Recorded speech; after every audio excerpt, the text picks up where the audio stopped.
विकास। रेवान फोर्डिसे। Grey whole की अस्पष्ट उपस्थिति से यह संकेत मिलता है कि यह सेलोसियन का प्रतीक है, लेकिन वास्तव में एकमात्र ग्रे होल 100,000 वर्ष से थोड़ा अधिक पुराना है। इस भेड़िए जैसी उपस्थिति के बावजूद 50 मिलियन वर्ष पहले के मेसोनिक्स में पंजे के बजाय 5 छोटे पंजे थे। इन विरोधाभासी स्तनधारियों के रिश्तेदार आर्कियोसल्स और लुथड और बेलेन व्हेल के सबसे संभावित पूर्वज प्रतीत होते हैं। सीटेशियन की उत्पत्ति अभी भी अनिश्चित है।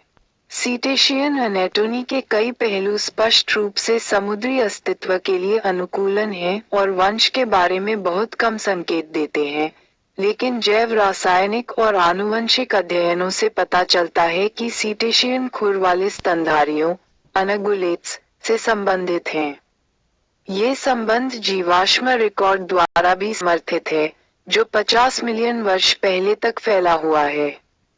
इस प्रकार यह इस उम्र या उससे अधिक उम्र के भूमि स्तनधारियों के बीच है कि हमें सीटेशियन के पूर्वजों की तलाश करनी चाहिए।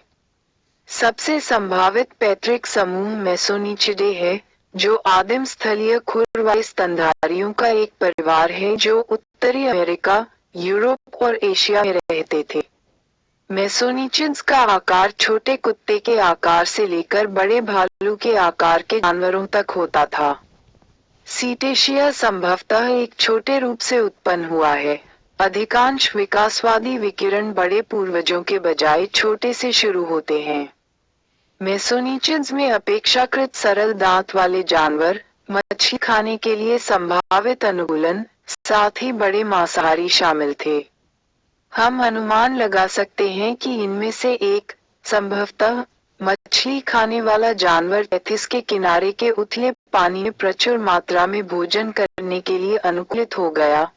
वह विशाल समुद्र जो कभी वर्तमान भूमध्य सागर से पूर्व की ओर भारत से आगे तक फैला हुआ था और जल्दी ही उभयचर जीवन को अपना लिया। किसी भी विकासवादी विकिरण के शुरुआती चरण तेजी से प्रतीत होते हैं क्योंकि जानवर पहले से खाली स्थानों में चले जाते हैं। शुरू में जानवर आदत में ऊदबिलाव या फर सील जैसा रहा होगा, जो समुद्र में घूमने के लिए अपने चारों अंगों का उपयोग करता होगा।